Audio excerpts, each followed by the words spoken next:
আসসালামু আলাইকুম। কেমন আছেন আপনারা? আমি যাচ্ছি আমার ধান ক্ষেত দেখার জন্য। মনটা খুব খুব খুশি খুশি লাগতেছে। মানে আমি আসলে অনেকদিন থেকেই ধান খেতে আসি না, আসার সুযোগ হয় না। তো অনেকে আমাকে বলে যে তোর ধান খুব ভালো হয়েছে, মানে ফলন বাম্পার। তো আমি যাচ্ছি সেই ধান খেতে, যার কারণে আমার খুব ভালো লাগতেছে, ফুরফুরে লাগতেছে মনটা।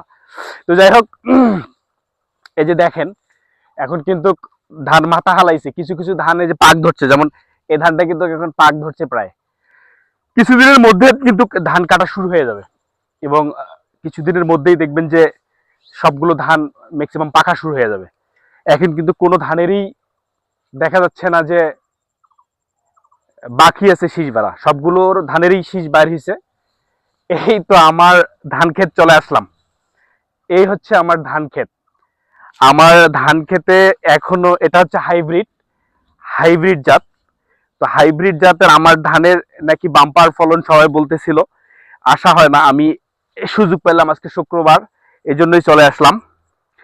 তো আলহামদুলিল্লাহ, তো ভালোই দেখা যাচ্ছে। মানে হচ্ছে আমার ধানে রোগ ধরে নেই ম্যাক্সিমাম, কিন্তু হাইব্রিড ধানে এবার হয়েছে কি শীষ কেটে দিচ্ছে, সাদা সাদা হয়ে গেছে। যেমন এই যে এই জমিটাতে আমি একটু দেখাই, এই যে দেখেন, এই যে দেখেন, এটা কিন্তু ধান নাই, এটা পাতার হয়ে যাবে, শীষ হয়ে গেছে, শীষ সাদা হয়ে গেছে আর কি।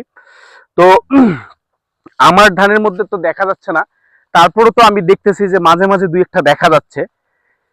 কিন্তু আলহামদুলিল্লাহ তারপর অনেক ভালো হয়েছে আর কি।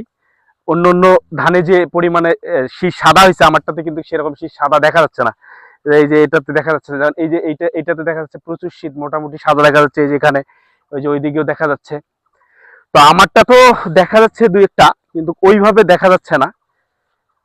আলহামদুলিল্লাহ ভালোই ধানের ফলন হয়েছে। আপনারা দোয়া রাখবেন। আর ভিডিও দেখতেছেন কোথা থেকে একটু কমেন্টে জানাবেন।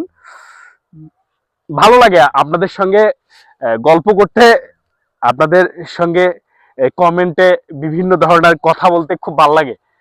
তো যাই হোক, আপনারা বেশি বেশি করে কমেন্ট করবেন, তাহলে আমি আপনাদের মতামত গুলো জানতে পারবো। এই হচ্ছে অবস্থা। এই হচ্ছে আমার ধান ক্ষেত। এই যে আমি বলি আপনাকে, এই যে মজার যে ব্যাপারটা, এটা আমার ধান ক্ষেত, এটা আমার চাচাতো ভাই গাছ, জ্যাঠাতো ভাই গাছে। তারপরে ওইদিকে আমার চাচা গাছছে ধান। এইটা হচ্ছে আমার চাচার, তারপরে এটা আমার চাচার, তারপরে ওই যে ভুট্টা ক্ষেতটা, ওটাও আমার চাচার জমি, ওই জমিটাও আমার চাচার। মানে এইদিকে মোটামুটি ভাবে যেগুলো জমি দেখা যাচ্ছে, মোটামুটি অনেক বড় একটা প্লট আমরাই আর কি, আমার চাচা জ্যাঠোর সবারই। আমি যে জায়গাটা দাঁড়িয়েছি, মজার একটা ব্যাপার হলো, এই যে আমি যে আইলটার মধ্যে দাঁড়িয়ে আছি, এটাতে এটাকে বলা হয় বড় আইল। মানে এটা জান বলা হয়, জান। একটা সময় এখানে মাছ হতো প্রচুর, আর এইটা ছিল বিশাল বড় একটা আইল ছিল, যেখানে ঘুমানো যেত আর কি। এখানে মাছ মারা হতো রাত্রেবেলা করে, রাত জেগে জেগে। এখানে যখন বৃষ্টি হতো, বন্যা হতো, তখন এই জায়গাগুলোতে মাছ মারা হতো আর কি।